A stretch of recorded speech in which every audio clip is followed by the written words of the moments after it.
ಓಂ ನಮೋ ಭಗವತೆ ಸಹಸ್ರಶೀರ್ಷಣೆ ಪುರುಷಾಯ. ನಮೋ ಭಗವತ್ಯೈ ಲೋಕಮಾತ್ರೆ. ನಮೋ ಬ್ರಹ್ಮಣೇ ಚತುರ್ಮುಖಾಯ. ಯಜ್ಞೇನ ಯಜ್ಞಂ ಯಜದ್ಭ್ಯಃ ಸರ್ವೇಭ್ಯೋ ದೇವೇಭ್ಯೋ ನಮೋ ನಮಃ. ಶ್ರೀ ಗುರುಭ್ಯೋ ನಮಃ. ಭಾದ್ರಪದ ಮಾಸ ಇದು ವಿಶ್ವಾವಸು ಸಂವತ್ಸರದ್ದು. ಅದರ ಶುಕ್ಲ ಪಕ್ಷದ ದ್ವಿತೀಯ ಇವತ್ತು, ಪ್ರೋಷ್ಠಪದಿಯ 2ನೇ ದಿವಸ, 6ನೇ ಅಧ್ಯಾಯ, ದ್ವಿತೀಯ ಸ್ಕಂದದ್ದು. ಅದನ್ನು ನಾವು ನೋಡಬೇಕಾಗಿದೆ. 5ನೇ ಅಧ್ಯಾಯದಿಂದ ಆರಂಭಿಸಿ ಈ ಭಗವಂತನ ಅಂಗಾಂಗಗಳಿಂದ ಈ ಲೋಕಗಳೆಲ್ಲವೂ ಕೂಡ ಹೇಗೆ ಹುಟ್ಟಿದವು ಅಂತ ಅನ್ನೋದನ್ನು ನಾವು ನೋಡ್ತಿದ್ದೇವೆ. ಇಲ್ಲಿ ಓದುಗರ ಕೇಳುಗರ ಒಂದು ಸೌಲಭ್ಯಕ್ಕಾಗಿ ಈ ಪೌರುಷೇಯ ಪುರುಷ ಸೂಕ್ತ ಏನಿದೆ ಇದರ ಒಂದು ವಿವರಣೆಯನ್ನು, ಸಂಖ್ಯೆಯನ್ನು ನಿಮಗೆ ಕೊಡ್ತೇನೆ. ಸಹಸ್ರಶೀರ್ಷ ಪುರುಷ ಸಹಸ್ರಾಕ್ಷ ಸಹಸ್ರಪಾತ್ ಅನ್ನೋದು ಅಪೌರುಷೇಯವಾದ ಪುರುಷ ಸೂಕ್ತ. ಪೌರುಷೇಯವಾದ ಪುರುಷ ಸೂಕ್ತ ಇಲ್ಲಿದೆ ಎಲ್ಲರ ಸೌಲಭ್ಯಕ್ಕಾಗಿ. ಅದು 5ನೇ ಅಧ್ಯಾಯದಲ್ಲಿ ನಾನು ಸಂಗ್ರಹ ಮಾಡಿದಂತೆ 5ನೇ ಮತ್ತು 6ನೇ ಅಧ್ಯಾಯದಲ್ಲಿ ಒಂದು 8-9 ಶ್ಲೋಕಗಳಿವೆ. ಅವುಗಳನ್ನು ನಿಮ್ಮ ಗಮನಕ್ಕೆ ತರ್ತೇನೆ. ಅವುಗಳನ್ನು ನೀವು ಸಂಗ್ರಹ ಮಾಡಿ ಇಟ್ಕೊಂಡಿದ್ರೆ ಅಪೌರುಷೇಯ ಪುರುಷ ಸೂಕ್ತದ ಬದಲಾಗಿ ಪೌರುಷೇಯವಾದ ಈ ಪುರುಷ ಸೂಕ್ತವನ್ನು ಹೇಳಬಹುದು. 5ನೇ ಅಧ್ಯಾಯದಲ್ಲಿ 35ನೇ ಶ್ಲೋಕ 1ನೇದ್ದು, ಮತ್ತು 37ನೇ ಶ್ಲೋಕ 2ನೇದ್ದು, 38ನೇ ಶ್ಲೋಕ 3ನೇದ್ದು. ಸಯೇಷ ಪುರುಷಸ್ತಸ್ಮಾದ್ ಅಂಡಂ ನಿರ್ಭಿತ್ಯ ನಿರ್ಗತಃ ಸಹಸ್ರೋರ್ವಂಘ್ರಿ ಬಾಹ್ವಕ್ಷಿ ಸಹಸ್ರಾಣನ ಶೀರ್ಷವಾನ್ ಅಂತನ್ನುವುದು 35ನೇ ಶ್ಲೋಕ 1ನೇದ್ದು. ಅದರಲ್ಲಿ ಸಯೇಷ ಪುರುಷಸ್ತಸ್ಮಾದ್ ಅಂಡಂ ನಿರ್ಭಿತ್ಯ ನಿರ್ಗತಃ ಅನ್ನೋದನ್ನು ಬಿಟ್ಟರೂ ನಡೀತದೆ. ಸಹಸ್ರೋರ್ವಂಘ್ರಿ ಬಾಹ್ವಕ್ಷಿ ಸಹಸ್ರಾಣನ ಶೀರ್ಷವಾನ್ ಆ ಉತ್ತರಾರ್ಧ ಒಂದನ್ನು, 37ನೇ ಶ್ಲೋಕ ಇಡಿಯಾಗಿ,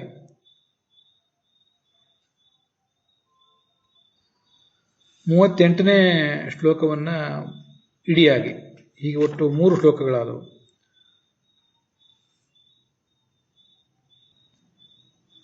42ನೇ ಶ್ಲೋಕ ಇಡಿಯಾಗಿ, ಅದು 4 ಶ್ಲೋಕಗಳಾದವು. ಸಹಸ್ರ ಶೀರ್ಷ ಪುರುಷ ಸಹಸ್ರಾಕ್ಷ ಸಹಸ್ರಪಾತ್ ಅಂತ ಋಗ್ವೇದದಲ್ಲಿದೆ. ಅದನ್ನು ಈ 35ನೇ ಶ್ಲೋಕ ಸಂಗ್ರಹಿಸಿದೆ. ಬ್ರಾಹ್ಮಣೋಸ್ಯ ಮುಖಮಾಸೀತ್ ಬಾಹುರಾಜನ್ಯ ಕೃತಃ ಊರೂತದ್ವೈಶ್ಯ ಪದ್ಭ್ಯಾಂ ಶೂದ್ರೋ ಅಜಾಯತ ಅಂತ ಪುರುಷ ಸೂಕ್ತದ ಭಾಗವನ್ನು 37ನೇ ಶ್ಲೋಕ ಸಂಗ್ರಹಿಸಿದೆ. ನಾನೀಗ ಹೇಳಿದ ಸಂಖ್ಯೆಯಲ್ಲಿ 38ನೇ ಶ್ಲೋಕವನ್ನು ಬಿಟ್ಟರೂ ನಡೀತದೆ. 42ನೇ ಶ್ಲೋಕವನ್ನು, 5ನೇ ಅಧ್ಯಾಯದ 42ನೇ ಶ್ಲೋಕವನ್ನು ಈ ಸಂಖ್ಯೆಯಲ್ಲಿ ಸೇರಿಸಿಕೊಂಡು ನಡೀತದೆ. ಪದ್ಭ್ಯಾಂ ಭೂಮಿರ್ದ್ವಿಸಹಸ್ರೋತ್ರ ತಥಾ ಲೋಕಾಂಗಕಲ್ಪಯನ್ ಅಂತ ಹೀಗೆ ಋಗ್ವೇದ ಹೇಳಿದೆ. ಪದ್ಭ್ಯಾಂ ಭೂಮಿ ಅಂತ, ಅದನ್ನು ಭೂಲೋಕ ಕಲ್ಪಿತ ಪದ್ಭ್ಯಾಂ ಅಂತ ಈ 42ನೇ ಶ್ಲೋಕ ಹೇಳಿದೆ. ನಾಭ್ಯಾ ಆಸೀದ್ ಅಂತರಿಕ್ಷಂ, ಅದು ಭೂರ್ಲೋಕಸ್ತು ನಾಭಿತಃ. ಶೀಷ್ಣೋದ್ಯೌ ಸಮವರ್ತದ, ಸ್ವರ್ಲೋಕ ಕಲ್ಪಿತೋ ಮೂರ್ಧ್ನಿ. ಇಷ್ಟು ಅಲ್ಲಿ ಕಂಡು ಬರ್ತವೆ. ಮತ್ತೆ 6ನೇ ಅಧ್ಯಾಯದಲ್ಲಿ, ಇವತ್ತು ನಾವು ನೋಡಬೇಕಾದ 6ನೇ ಅಧ್ಯಾಯ, ಅಲ್ಲಿ ಮುಖಾದಿಂದ್ರಶ್ಚಾಗ್ನಿಶ್ಚ ಅಂತ ಹೀಗೆ ಬಂದಿದೆ. ಅಲ್ಲಿ ವಾಚೋ ವನ್ಹೇಹೇ ಮುಖಂ ಕ್ಷೇತ್ರಂ ಅಂತ ಹೀಗೆ ಬಂದಿದೆ. ಪ್ರಾಣಾದ್ವಾಯುರಜಾಯತ ಅಂತ ಪುರುಷ ಸೂಕ್ತದಲ್ಲಿದೆ. ಅದನ್ನು ಇಲ್ಲಿ ಭಾಗವತ ಸರ್ವಾಸೂನಾಂಚ ವಾಯೋಶ್ಚ ತನ್ನಾಸೆ ಪರಮಾಯನೆ ಅಂತ ಸ್ವಲ್ಪ ವ್ಯತ್ಯಾಸ ಮಾಡಿ ಕೊಟ್ಟಿದೆ. ಎಲ್ಲ ಮರುತ್ತುಗಳು ಮತ್ತು ಮುಖ್ಯ ಪ್ರಾಣ ಇವರಿಬ್ಬರು ಹುಟ್ಟಿದ್ದು ಮೂಗಿನ ಹೊರಳೆಗಳಿಂದ ಅಂತ.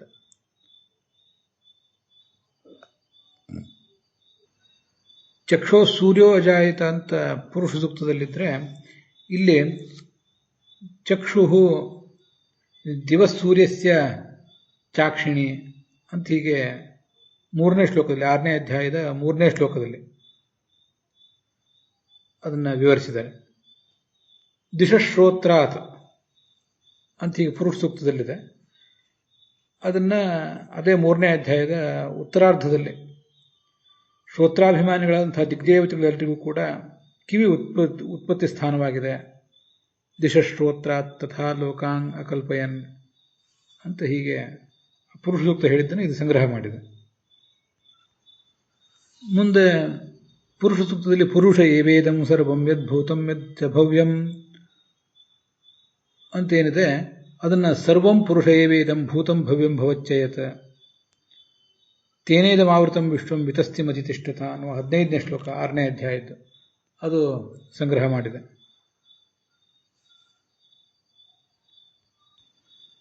ಆರನೇ ಅಧ್ಯಾಯದ 16ನೇ ಶ್ಲೋಕವನ್ನು ನಮ್ಮ ಈ ಪೌರುಷೇಯ ಪುರುಷ ಸೂಕ್ತದಲ್ಲಿ ಸೇರಿಸ್ಕೋಬಹುದು ಅಥವಾ ಬಿಡಬಹುದು. ಆದರೆ 17ನೇ ಶ್ಲೋಕ 6ನೇ ಅಧ್ಯಾಯದ 17ನೇ ಶ್ಲೋಕ ಬೇಕು. ಉತಾಮೃ ತತ್ವಶೇಷಾನೋ ಇದನ್ನೇ ನಾತಿರೋಹಾತಿ ಏತಾವಾನಸಿ ಮಹಿಮಾ ಅಥೋಜ್ಜಾಯಾಂಶ ಪುರುಷ ಅಂತೇನಿದೆ ಪುರುಷ ಸೂಕ್ತದಲ್ಲಿ, ಅದನ್ನೇ ಸೋಮೃತಸ್ಯಾಭಯಸ್ಥೇಷ ಮರ್ತ್ಯಮನ್ನಂ ತದತ್ಯಗಾತ್ ಮಹಿಮೈಷ ತಥೋ ಬ್ರಹ್ಮನ್ ಪುರುಷಸ್ಯ ದುರತ್ಯಯ ಅಂತ ಈ 17ನೇ ಶ್ಲೋಕ ಹೇಳಿದೆ. ಮತ್ತೆ ಮುಂದೆ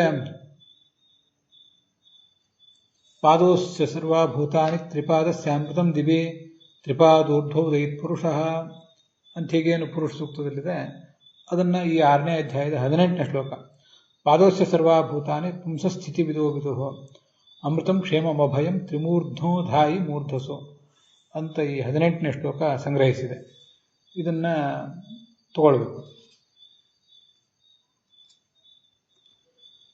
ತಥೋ ವಿಶ್ವಂ ವ್ಯಕ್ರಾಮತ ಶಾಸನಾನುಶನೇ ಅಭಿ ಅಂತ ಹೀಗೆ ಪುರುಷ ಸೂಕ್ತದಲ್ಲಿದ್ದದನ್ನು 20ನೇ ಶ್ಲೋಕ 6ನೇ ಅಧ್ಯಾಯದ 20ನೇ ಶ್ಲೋಕ ಶ್ರುತಿ ವಿಚಕ್ರಮೇ ವಿಶ್ವಕ್ ಶಾಸನಾನಶನೇ ಉಭೆ ಅಂತ 20ನೇ ಶ್ಲೋಕ ಹೇಳಿದೆ. ತಸ್ಮಾತ್ ವಿರಾಟ ಜಾಯತೆ ವಿರಾಜೋ ಅಧಿಪುರುಷಃ ಸ ಜಾತೋತ್ತರಿಚ್ಯತ ಪಶ್ಚಾತ್ ಭೂಮಿಮಥೋ ಪುರಃ ಅಂತ ಪುರುಷ ಸೂಕ್ತದಲ್ಲಿದ್ದನ್ನು 21ನೇ ಶ್ಲೋಕ ತಸ್ಮಾತ್ ವಿರಾಜ್ಯಜ್ಞೆ ಭೂತೇಂದ್ರಿಯ ಗುಣಾಶ್ರಯ ತದ್ದ್ರವ್ಯಮತ್ಯಗಾದ್ ವಿಶ್ವಂ ಗೋಭಿ ಸೂರ್ಯ ಇವಾಶ್ರಯಂ ಅಂತ 21ನೇ ಶ್ಲೋಕ ಸಂಗ್ರಹ ಮಾಡಿದೆ. ಹೀಗೆ ಭಾಗವತದಲ್ಲಿ ಬಂದಿರುವಂಥ ಈ 5 ಮತ್ತು 6ನೇ ಅಧ್ಯಾಯದಲ್ಲಿ ಬಂದಿರುವ ಕೆಲವು ಶ್ಲೋಕಗಳನ್ನು ಒಟ್ಟಿಗೆ ಸೇರಿಸಿಕೊಂಡು ಪೌರುಷೇಯ ಪುರುಷ ಸೂಕ್ತವನ್ನು ಪ್ರಸಂಗ ಬಂದಾಗ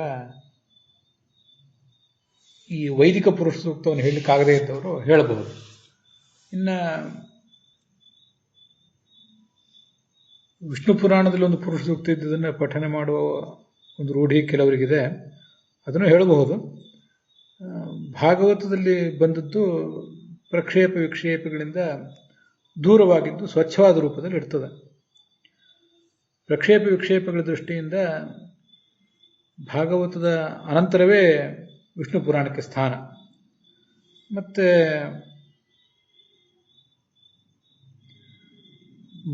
ಮಹತ್ವದ ದೃಷ್ಟಿಯಿಂದಲೂ ಕೂಡ ಪುರಾಣಗಳಲ್ಲಿ ಮಹತ್ವದ ಪುರಾಣ ಅಂದರೆ ಈ ವಿಷ್ಣು ಪುರಾಣಕ್ಕಿಂತ ಭಾಗವತ ಪುರಾಣವೇ.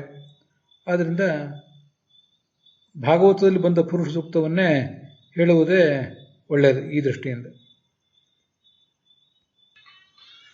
ಈ ಮುಂದೆ ಈ ಶ್ಲೋಕಗಳ ವ್ಯಾಖ್ಯಾನಗಳನ್ನು ಗಮನಿಸೋಣ. ಬ್ರಹ್ಮದೇವ ನಾರದನಿಗೆ ತನ್ನ ಉಪದೇಶವನ್ನು ಮುಂದುವರಿಸಿದ. ಈ ಪುರುಷ ಸೂಕ್ತದ ವರ್ಣನೆಗನುಸಾರವಾಗಿ ಪರಮಪುರುಷನ ಮುಖದಿಂದ ಈ ವಾಗೀಂದ್ರಿಯ ಮತ್ತು ಅದರ ಅಭಿಮಾನಿ ದೇವತೆಯಾದಂಥ ಅಗ್ನಿ ಇವರಿಬ್ಬರು ಕೂಡ ಹುಟ್ಟಿದರು. ಗಾಯತ್ರಿ, ಉಷ್ಣಿಕ, ಅನುಷ್ಠುಪ್, ಬೃಹತಿ, ಪಂಕ್ತಿ, ತ್ರಿಷ್ಟುಪ್, ಜಗತಿ ಅಂತ 7 ಛಂದಸ್ಸುಗಳಿವೆ. ಅದರ ಅಭಿಮಾನಿ ದೇವತೆಗಳಿದ್ದಾರೆ. ಇವರೆಲ್ಲರೂ ಕೂಡ ಕ್ರಮವಾಗಿ ಭಗವಂತನ ತ್ವಕ್, ಚರ್ಮ, ಮಾಂಸ, ರುಧಿರ, ಮೇದೋ, ಮಚ್ಚ, ಅಸ್ಥಿ ಅಂತ ಪರಮಪುರುಷನ ಸಪ್ತಧಾತುಗಳಿಂದ ಹುಟ್ಟಿದ್ದಾರೆ.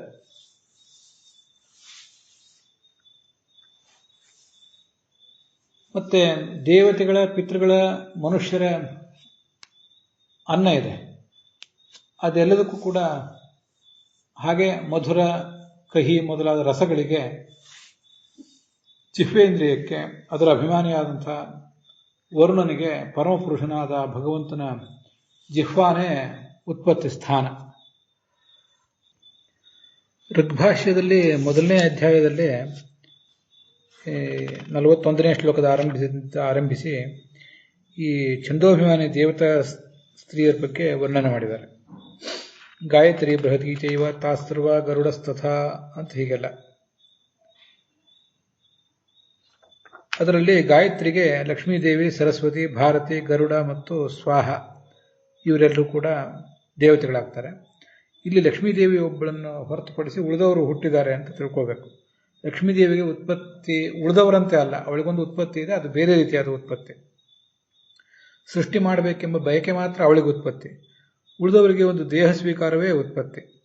ಉಷ್ಣಿಕ್ ಛಂದಸ್ಸಿಗೆ ಸಂಜ್ಞಾದೇವಿ, ಅನುಷ್ಠುಪ್ ಛಂದಸ್ಸಿಗೆ ಸರಸ್ವತಿ, ರೋಹಿಣಿ, ಬೃಹತಿಗೆ ಲಕ್ಷ್ಮೀ, ಸರಸ್ವತಿ, ಭಾರತಿ, ಗರುಡ ಮತ್ತು ತಾರ ಇವರು ದೇವತೆಗಳು. ಅದರಲ್ಲಿ ಲಕ್ಷ್ಮೀ ಒಬ್ಬಳನ್ನು ಹೊರತುಪಡಿಸಿ ಉಳಿದವರೆಲ್ಲರೂ ಕೂಡ ಈ ಹುಟ್ಟಿದರು ಅಂತ ತಿಳ್ಕೋಬೇಕು. ಪಂಕ್ತಿಗೆ ಶಚಿ, ತ್ರಿಷ್ಟುಪ್ಪಿಗೆ ಶಚಿ, ಜಗತ್ತಿಗೆ ಸರ್ವದೇವತಾ ಸ್ತ್ರೀಯರು ಮತ್ತು ಶೇಷನ ಪತ್ನಿ ವಾರುಣಿ ಕೂಡ. ಗಾಯತ್ರಿ, ಉಷ್ಣಿಕ, ಅನುಷ್ಠುಪ, ಬೃಹತಿ, ಪಂಕ್ತಿ, ತ್ರಿಷ್ಟುಪ್, ಜಗತಿ ಅಂತ 7 ಛಂದಸ್ಸುಗಳಾಗಿವೆ. ಅಲ್ಲಿ ವಿರಾಟ್ ಅಂತ ಒಂದು ಅತಿ ಛಂದಸ್ಸನ್ನು ಕೂಡ ಹೇಳಿದ್ದಾರೆ. ಇಲ್ಲಿ ನಾವು ಭಾಗವತದಲ್ಲಿ ಬೇಕಾದ 7 ಸಾಕು. ಆದರೆ ಆ ವಿರಾಟ್ ಛಂದಸ್ಸಿಗೆ ಅಭಿಮಾನಿಗಳಾದವರು ರೇವತಿ, ಗಂಗೆ, ಶಚಿ ಮತ್ತು ಸರ್ವತಾ ದೇವತಾ ಸ್ತ್ರೀಯರು. ಅದನ್ನು ಕೂಡ ನಾವು ತಿಳ್ಕೊಳ್ಬಹುದು. ಹೀಗೆ ಇವರೆಲ್ಲರೂ ಕೂಡ ಆ 7 ಛಂದಸ್ಸುಗಳು, ಅದರ ಅಭಿಮಾನಿ ದೇವತೆಗಳು ಭಗವಂತನ ಈ ತ್ವಕ್, ಚರ್ಮ ಇತ್ಯಾದಿಗಳಿಂದ ಹುಟ್ಟಿದ್ದಾರೆ ಅಂತ ನಾವು ತಿಳ್ಕೊಳ್ಬೇಕು. ಈ ಭಗವಂತನ ವಿರಾಟ್ ರೂಪವಾಗಲಿ, ಮೂಲ ರೂಪವಾಗಲಿ ಇವೆಲ್ಲವೂ ಕೂಡ ಚಿನ್ಮಯವಾದ ರೂಪಗಳು. ಅದರಲ್ಲಿ ತ್ವಕ್, ಚರ್ಮ, ಮಾಂಸ ಮೊದಲಾದ ಧಾತುಗಳು ಇರೋದಿಲ್ಲ. ಇದೇನು ಧಾತುಗಳ ಬಗ್ಗೆ ವರ್ಣನೆ ಅಂತ ನಮಗೊಂದು ಗೊಂದಲ ಕೇಳಿ ಆಗ್ತದೆ. ಅದಕ್ಕೆ ಪ್ರಾಕೃತವಾದ ರಕ್ತ ಮಾಂಸಾದಿಗಳೆಲ್ಲ ಅಪ್ರಾಕೃತವಾದ ಚಿನ್ಮಯವಾದ ಮಾಂಸಾದಿ ಧಾತುಗಳಿವೆ ಅಂತಲೇ ಒಪ್ಪಿ ಅದನ್ನು ನಾವು ಸ್ವೀಕಾರ ಮಾಡಬೇಕು. ಭಗವಂತನ ದೇಹ ಅಂದರೆ ಅದು ಜ್ಞಾನಾನಂದಾತ್ಮಕವಾದ ದೇಹ. ಅಲ್ಲಿ ಮತ್ತೆ ಈ ಎಲುಬು, ಮಾಂಸ ಇತ್ಯಾದಿಗಳು ಇರಲಿಕ್ಕೆ ಏನು ಅವಶ್ಯಕತೆ ಇದೆ? ನಮಗಾದರೆ ಎಲುಬು ಬೇಕು, ಶರೀರ ಸ್ಥಿರವಾಗಿ ನಿಲ್ಲಲಿಕ್ಕೆ, ಮಾಂಸ ಬೇಕು, ರಕ್ತ ಬೇಕು. ಇದರಲ್ಲಿ ಯಾವುದೋ ಒಂದು ಇಲ್ಲದೆ ಹೋದರೂ ಕೂಡ ನಮ್ಮ ದೇಹ ಬಿದ್ದು ಹೋಗ್ತದೆ. ಭಗವಂತನಿಗೆ ಅವು ಯಾಕೆ ಬೇಕು ಮತ್ತು ಈ ಹೇಳಿಕೆಗಳ ಅರ್ಥ ಏನು ಅಂತ ನಮಗೊಂದು ಗೊಂದಲ ಆಗ್ತದೆ. ಅದಕ್ಕೆ ಇದೆಲ್ಲ ನಮ್ಮ ಸದ್ಯದ ಊಹೆಗೆ, ನಮ್ಮ ಸದ್ಯದ ಕಲ್ಪನೆಗೆ ಮೀರಿದಂಥ ವರ್ಣನೆ. ಅದನ್ನು ಬ್ರಹ್ಮಸೂತ್ರ ಭಾಷ್ಯದಲ್ಲಿ ಬರುವಂಥ ಒಂದು ಮಾತಿನ ಆಧಾರದಿಂದ ನಾವು ತಿಳ್ಕೊಳ್ಬೇಕಾಗ್ತದೆ. ಅಲೌಕಿಕೋಪಿ ಜ್ಞಾನಾದಿ ತಚ್ಛಬ್ದೇನೇವ ಭನ್ಯತೆ ಜ್ಞಾಪನಾರ್ಥಾಯ ಲೋಕಸ್ಯ ಯಥಾ ರಾಜೇವ ದೇವರಾಟ್ ಅಂತ. ಭಗವಂತನಲ್ಲಿ ಜ್ಞಾನಾದಿ, ನಾನು ಮೊದಲು ಜ್ಞಾನ, ಕರುಣೆ, ಶೌರ್ಯ ಇತ್ಯಾದಿಗಳ ಬಗ್ಗೆ ಹೇಳ್ತೇನೆ. ಮುಂದೆ ಈ ತ್ವಕ್, ಚರ್ಮ, ಮಾಂಸ ಇತ್ಯಾದಿಗಳ ಬಗ್ಗೆ ಹೇಳ್ತೇನೆ. ಜ್ಞಾನ, ಭಗವಂತನ ಜ್ಞಾನ,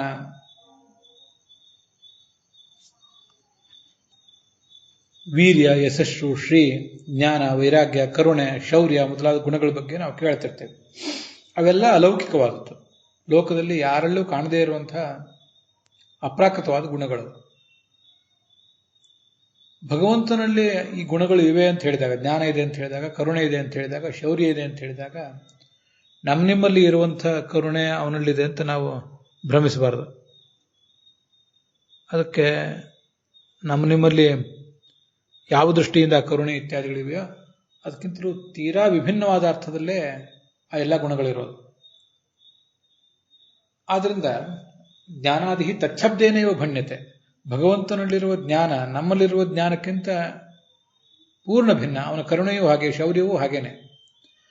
ಅದರಿಂದ ನಾವು ಯಾವ ಅರ್ಥದಲ್ಲಿ ನಮ್ಮ ಗುಣಗಳನ್ನು ಜ್ಞಾನ, ಕರುಣೆ, ಶೌರ್ಯ ಹೀಗೆಲ್ಲ ವರ್ಣಿಸ್ತೀವೋ ಆ ಅರ್ಥದಲ್ಲಿ ಆ ಶಬ್ದಗಳನ್ನು ಬಳಕೆ ಮಾಡಿ ಉಪಯೋಗವಿಲ್ಲ.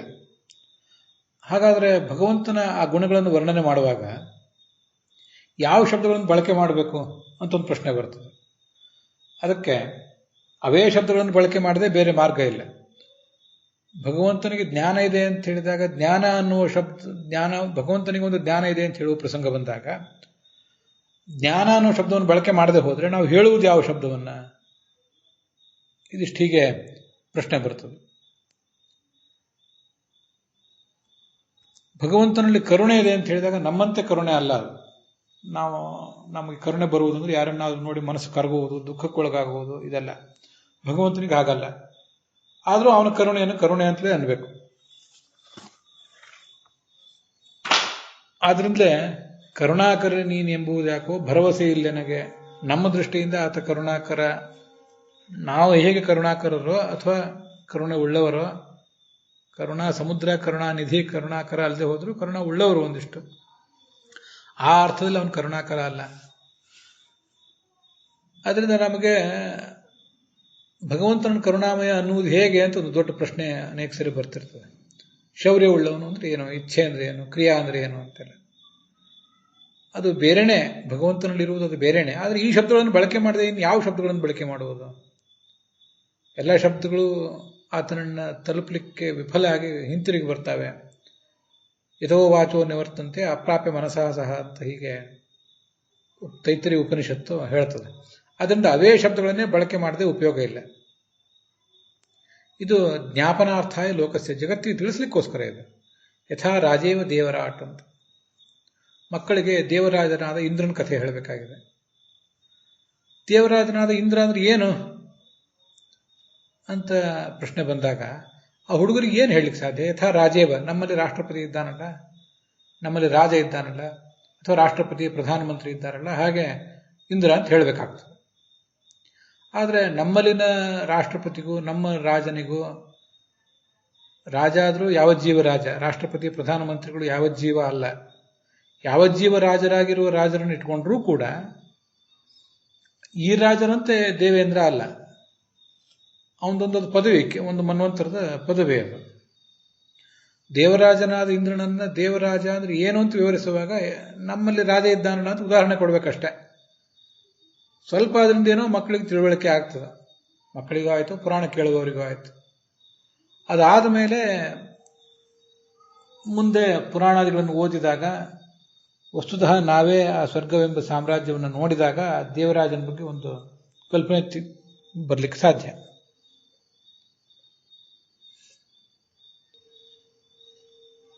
ಹಾಗೆ ಭಗವಂತನಿಗೆ ಚರ್ಮವಿದೆ, ಮಾಂಸವಿದೆ, ರುಧಿರ ಇದೆ, ಮೇಧಸ್ಸಿದೆ ಅಂದರೆ, ಎಲುಬು ಇದೆ ಅಂದರೆ ಅದು ಈಗ ನಮ್ಮ ಕಲ್ಪನೆಗೆ ಯಾವ ದೃಷ್ಟಿಯಿಂದಲೂ ಬರುವುದೇ ಇಲ್ಲ.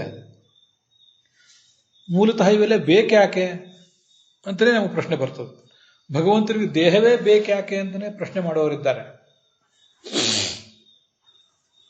ಭಗವಂತನ ನಿರಾಕಾರ ಅಂತ ಉಪಾಸನೆ ಮಾಡೋರಿರ್ತಾರೆ. ಭಗವಂತನ ಪರಮಮಂಗಲ ರೂಪವಾದ ಒಂದು ಶರೀರ ಇದೆ. ಇತ್ತೇ ರೂಪಂ ಕಲ್ಯಾಣತಮಂ ತತ್ತೇ ಪಶ್ಯಾಮಿ ಅಂತ ಉಪನಿಷತ್ತು ಹೇಳಿದೆ. ಅದರಿಂದ ಪರಮ ಕಲ್ಯಾಣಮಯವಾದ ಒಂದು ರೂಪ ಇದೆ ಅಂತ ಅದನ್ನು ನಾವು ಸ್ವೀಕಾರ ಮಾಡಿದ್ದೇವೆ. ದೇಹ ಇರ್ಬೋದು, ಅಪ್ರಾಕೃತವಾದ ದೇಹ ಇರ್ಬೋದು, ಅದಕ್ಕೆ ಎಲುಬು ಯಾಕೆ ಇರಬೇಕು? ನಮಗಾದ್ರೆ ಎಲುಬು ಇರ್ಲಿಕ್ಕೆ ಕಾರಣ ಇದೆ. ಎಲುಬು ಇಲ್ಲದೆ ಹೋದ್ರೆ ಶರೀರ ನಿಲ್ಲುವುದೇ ಇಲ್ಲ. ರಕ್ತ ಇರಬೇಕು, ಮೇಧಸ್ ಇರಬೇಕು, ಮಾಂಸ ಇರಬೇಕು. ಇದೆಲ್ಲ ಅವನಿಗೆ ಯಾಕೆ ಇರಬೇಕು ಅಂತ ಮತ್ತೆ ಪ್ರಶ್ನೆ ಬರ್ತದೆ. ನಾವು ಆ ಥರ ಪ್ರಶ್ನೆ ಮಾಡುವಾಗ ತ್ವಕ್, ಚರ್ಮ, ಮಾಂಸ ಇತ್ಯಾದಿಗಳನ್ನ ನಮ್ಮ ಶರೀರದಲ್ಲಿ ಯಾವ ಇವೆಯೋ, ಯಾವ ಥರದ್ದಿವೆಯೋ ಅದೇ ಕಾರಣದಿಂದ ಅದೇ ಥರದ ರಕ್ತ ಮಾಂಸಾದಿಗಳು ಅವನಲ್ಲಿವೆ ಅಂತ ನಾವು ತಿಳ್ಕೊಳ್ಳುವ ಪ್ರಯತ್ನ ಮಾಡ್ತೇವೆ. ವಸ್ತುತಃ ಅದು ಹಾಗಲ್ಲ. ಅವನಲ್ಲಿ ತ್ವಕ್, ಚರ್ಮ, ಮಾಂಸ ಅನ್ನುವುದೆಲ್ಲ ತೀರಾ ಭಿನ್ನವಾದ ಅರ್ಥದಲ್ಲೇ. ನಮಗೀಗ ಅಪ್ರಾಕೃತ ಅನ್ನೋದ್ರ ಬಗ್ಗೆ ಏನೂ ತಿಳುವಳಿಕೆಯೇ ಇಲ್ಲ. ಅದು ನಮಗೀಗ ಶಾಸ್ತ್ರಜನ್ಯವಾದ ಪರೋಕ್ಷ ಜ್ಞಾನ ಇದೆ. ಇದರಿಂದ ಮಾನಸಾಪರೋಕ್ಷ ಆಗಬೇಕು, ಮುಂದೆ ಸ್ವರೂಪಾಪರೋಕ್ಷ ಆಗಬೇಕು. ಸ್ವರೂಪಾಪರೋಕ್ಷ ಆದಾಗ ಆಗ ಅಪ್ರಾಕೃತ ಅಂದ್ರೆ ಏನು ಅಂತ ನಮಗೆ ತಿಳಿತದೆ. ಸರ್ವಾಶ್ಚರ್ಯಮಯವಾದ ಭಗವಂತನ ಸ್ವರೂಪವನ್ನು ಕಣ್ಣಾರಿ ಕಂಡಾಗ ಇಂಥವೆಲ್ಲ ಸಂಶಯಗಳಿಗೆ ಪರಿಹಾರ ಸಿಗುವುದು ಸಾಧ್ಯ. ಈಗ ನಾವಿರುವ ಸ್ಥಿತಿಯಲ್ಲಿ ಏನಿದು ಮೇಧಸ್ಸು, ಮಜ್ಜ, ಅಸ್ಥಿ ಅಂತ ವೇದ ಪುರಾಣಾದಿಗಳನ್ನು ಒಪ್ಪುವವರಿಗೆ ಗೊಂದಲ ಆಗ್ತದೆ. ಇನ್ನು ವೇದ ಪುರಾಣಗಳನ್ನು ಒಪ್ಪದೇ ಇರುವಂತಹ ನಿರಾಕಾರವಾದಿಗಳೇನಿದ್ದಾರೆ, ಭಗವಂತನ ನಿರಾಕಾರ ಅಂತ ಉಪಾಸನೆ ಮಾಡುವವರು, ಅವರಿಗಂತೂ ಇದೊಂದು ದೊಡ್ಡ ಹಾಸ್ಯಾಸ್ಪದ ವಿಷಯವೇ ಆಗಿಬಿಡ್ತದೆ. ಆದ್ದರಿಂದ ಇಂಥ ವಿಷಯಗಳನ್ನು ನಾವು ಈಗ ಸದ್ಯ ಮನವರಿಕೆ ಮಾಡ್ಕೊಳ್ಳಿಕ್ಕೆ ಆಗೋದಿಲ್ಲ. ಅಪ್ರಾಕೃತವಾದ ಶರೀರ ಅಂತ ಏನಾದರೂ ಒಂದು ನಂಬಬಹುದು, ನಮ್ಮಂತೆ ಕಾಣಿಸುವಂಥ ಕೈ, ಕಾಲು, ಕಣ್ಣು ಇತ್ಯಾದಿಗಳಿವೆ ಅಂತ.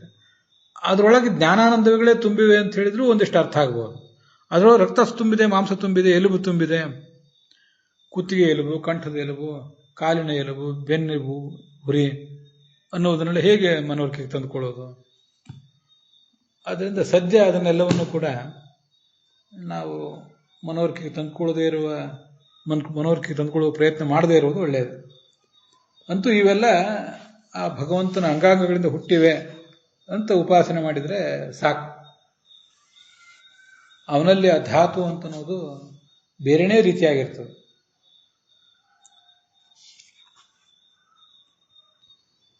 ಹವ್ಯ ಕವ್ಯಾಮೃತ ಅನ್ನ ಅಂತಿದೆಯಲ್ಲ, ಹವ್ಯ ಅಂದರೆ ದೇವತೆಗಳ ಅನ್ನ, ಕವ್ಯ ಅಂದರೆ ಪಿತೃಗಳ ಅನ್ನ, ಅಮೃತ ಅಂದರೆ ಅವರಿಬ್ಬರದು ಕೂಡ ಅನ್ನ, ಇನ್ನು ಉಳಿದದ್ದು ಮನುಷ್ಯರ ಅನ್ನ ಅಂತ ಹೀಗೆ ವರ್ಣನೆ ಮಾಡ್ತಾರೆ. ಇದು ಯಾದವಾರ್ಯರ ವಿವರಣೆ ಅಂತ ಹೇಳಿದೆ. ಯಾದವಾರ್ಯರ ಪಾಠದ ಪ್ರಕಾರ ಹವ್ಯಂ ದೇವಾನಾಮನ, ಹವ್ಯ ಅಂದರೆ ದೇವತೆಗಳನ್ನ, ಕವ್ಯ ಅಂದರೆ ಪಿತೃಗಳನ್ನ, ಅಮೃತ ಅಂದರೆ ಇದು ಇವರಿಬ್ಬರಿಗೂ ಸಂಬಂಧಪಟ್ಟದ್ದು, ದೇವತೆಗಳಿಗೂ ಪಿತೃಗಳಿಗೂ ಸಂಬಂಧಪಟ್ಟದ್ದು, ಇನ್ನು ಉಳಿದದ್ದು ಮನುಷ್ಯರದು ಅಂತ. ವಸ್ತುತಃ ಈ ಎಲ್ಲ ವ್ಯಾಖ್ಯಾನಗಳನ್ನು ಇವರು ಶ್ರೀಧರರು ಮತ್ತು ವೀರರಾಘವರ ಶ್ರೀಧರರ ವ್ಯಾಖ್ಯಾನದಿಂದ ತಗೊಂಡಂತೆ ಕಾಣಿಸ್ತದೆ. ವಿಜಯಧ್ವಜರು ಹಾಗೆ ಮಾಡಿದ್ದಾರೆ, ಯಾರು ಕೂಡ ಹಾಗೆ ಮಾಡಿದ್ದಾರೆ. ಆಚಾರ್ಯರು ಇದಕ್ಕೆ ಭಾಗವತ ತಾತ್ಪರ್ಯ ಏನು ಬರೆದಿಲ್ಲ. ಅಲ್ಲಿ ಏನು ಶ್ರೀಧರರ ವ್ಯಾಖ್ಯಾನದಲ್ಲಿದೆ ಅಂದರೆ ಹವ್ಯಂ ದೇವಾನಾಂ ಅನ್ನಂ, ಅದು ಸರಿಯಾಯಿತು. ಕವ್ಯಂ ಅಂದರೆ ಪಿತೃನಾಂ ಅನ್ನಂ, ಅದು ಸರಿಯಾಯಿತು. ಅಮೃತಂ ಅಂದರೆ ತದುಭಯ ಶೇಷಂ ಮನುಷ್ಯಾಣಾಂ ಅನ್ನಂ. ಈ ಹವ್ಯ ಕವ್ಯಗಳ ಶೇಷ ಏನಿದೆಯಲ್ಲ, ದೇವತೆಗಳಿಗೆ ಅರ್ಪಿಸಿದ ಮೇಲೆ ಉಳಿದದ್ದು, ಪಿತೃಗಳಿಗೆ ಅರ್ಪಿಸಿದ ಮೇಲೆ ಉಳಿದದ್ದು ಶೇಷ ಏನಿದೆ ಅದನ್ನೇ ಅಮೃತ ಅನ್ನೋದು. ಅದು ಮನುಷ್ಯರ ಅನ್ನ ಅಂತ ಹೀಗೆ ಆಗ್ತದೆ. ತದುಭಯ ಶೇಷಂ ಅಂತ ಶಬ್ದ ಇದೆ ಶ್ರೀಧರರ ಪಾಠದಲ್ಲಿ. ಮತ್ತೆ ವೀರರಾಘವರ ಪಾಠದಲ್ಲೂ ಕೂಡ ತದುಭಯ ಶೇಷಂ ಅಂತ ಹಾಗೇನೆ ಕೇಳಿ ಬರ್ತದೆ. ಯಥಾ ಪ್ರಕಾರ ರಾಧಾಕೃಷ್ಣರ ಪಾಠದಲ್ಲೂ ಕೂಡ ಹಾಗೆ ಕೇಳಿ ಬರ್ತದೆ. ವಿಜಯಧ್ವಜರು ಇದ್ರ ಬಗ್ಗೆ ಏನು ಹೇಳಿಲ್ಲ. ತದುಭಯ ಶೇಷಂ ಅಂತ ಅಲ್ಲಿ ಏನಿದೆ ಅಂದರೆ ಹವ್ಯದ ಶೇಷ ಮತ್ತು ಕವ್ಯದ ಶೇಷ ಅವರಿಬ್ಬರಿಗೂ ಅರ್ಪಣೆ ಮಾಡಿದ ಮೇಲೆ ಸ್ವೀಕಾರ ಮಾಡುವವರು ಮನುಷ್ಯರು. ಅದರಿಂದ ಅಮೃತಂ ಅಂದರೆ ತದುಭಯ ಶೇಷಂ ಅನ್ನೋ ಪಾಠ ಹೆಚ್ಚು ಸರಿ. ತದುಭಯೋ ಅಮೃತಂ ತದುಭಯೋ ಅಂತಾದ್ಮೇಲೆ ಒಂದು ದಂಡ ಏನಿದೆ ಯಾದವಾರ್ಯರ ಪಾಠದಲ್ಲಿ, ಶೇಷಂ ಮನುಷ್ಯಾಣ ಅಂತ ಒಂದು ಪ್ರತ್ಯೇಕ ಸೆಂಟೆನ್ಸ್ ಇದೆ. ಅದು ಸಂಶಯಕ್ಕೆ ಕಾರಣ ಆಗ್ತದೆ. ಅದು ಯಾಕೋ ಅಷ್ಟು ಉತ್ತಮವಾಗಿಲ್ಲ. ಭಾರತ ದರ್ಶನದವರು ಇದನ್ನು ಅನುವಾದಿಸುವಾಗ ಮನುಷ್ಯರು, ದೇವತೆಗಳು ಮತ್ತು ಪಿತೃಗಳು ಇವರೆಲ್ಲರಿಗೂ ಭೋಜ್ಯವಾಗಿರುವ ಅಮೃತ, ಅಮೃತ ಅನ್ನೋದನ್ನು ಹವ್ಯಕ್ಕೂ ಕವ್ಯಕ್ಕೂ ವಿಶೇಷಣವಾಗಿ ಮಾಡ್ಕೊಂಡ್ಬಿಟ್ಟಿದ್ದಾರೆ. ಅದು ಮತ್ತಷ್ಟು ಗೊಂದಲಕ್ಕೆ ಕಾರಣ ಆಗ್ತದೆ. ಮನುಸ್ಮೃತಿಯಲ್ಲಿ ಮತ್ತು ಮಹಾಭಾರತದಲ್ಲಿ ಕೂಡ ಒಂದು ಮಾತಿದೆ, ವಿಘಸಾಶಿ ಭವೇ ನಿತ್ಯಂ ನಿತ್ಯಂ ಚಾಮೃತ ಭೋಜನ, ವಿಘಸೋ ಭುಕ್ತಶೇಷಂತು ಯಜ್ಞಶೇಷಂ ತಥಾಮೃತಂ ಅಂತ. ಸಾಧಕ ಗೃಹಸ್ಥನಾದವನು ವಿಘಸವನ್ನು ಭೋಜನ ಮಾಡಬೇಕು, ಅಮೃತವನ್ನು ಭೋಜನ ಮಾಡಬೇಕು. ವಿಘಸ ಅಂದ್ರೇನು? ಅತಿಥಿಗಳಿಗೆ ಮೊದಲಾದವರಿಗೆ ಎಲ್ರಿಗೂ ಕೂಡ, ರೋಗಿಗಳಿಗೆ, ಗೃಹಿಣಿಯರಿಗೆ, ಗರ್ಭಿಣಿಯರಿಗೆ ಎಲ್ರಿಗೂ ಕೂಡ ಭೋಜನ ಮಾಡಿಸಿ ಆಮೇಲೆ ಇವನು ಊಟ ಮಾಡಬೇಕು. ಭುಕ್ತ ಶೇಷಕ್ಕೆ ವಿಘಸ ಅಂತಾರೆ. ಮತ್ತು ಯಜ್ಞಶಿಷ್ಟಕ್ಕೆ, ಯಜ್ಞ ಏನು ಪಿತೃಯಜ್ಞ ಮತ್ತು ದೇವಯಜ್ಞ ಮಾಡ್ತಾರೆ ಅದರಲ್ಲಿ ಶಿಷ್ಟವಾದದ್ದಕ್ಕೆ ಅಮೃತ ಅಂತಂತಾರೆ. ಆದ್ದರಿಂದ ಹವ್ಯ ಕವ್ಯ ಅಮೃತ ಅಂದೇನಿದೆ, ಅಮೃತ ಅಂದರೆ ಮನುಷ್ಯರ ಭೋಜನ. ಅದು ಶ್ರೀಧರಾದಿಗಳ ಪಾಠದಲ್ಲಿ ಇರುವಂತೆ ತದುಭಯ ಶೇಷಂ, ಹವ್ಯದ ಶೇಷ ಮತ್ತು ಕವ್ಯದ ಶೇಷ ಅಂತ ಅರ್ಥ ಇಟ್ಕೊಳ್ಳೋದೇ ಒಳ್ಳೆಯದು. ಯಾದವಾರ್ಯರ ಪಾಠ ಅದು ಅಷ್ಟು ಉಚಿತವಾಗಿ ನನಗೆ ಕಾಣಿಸೋದಿಲ್ಲ.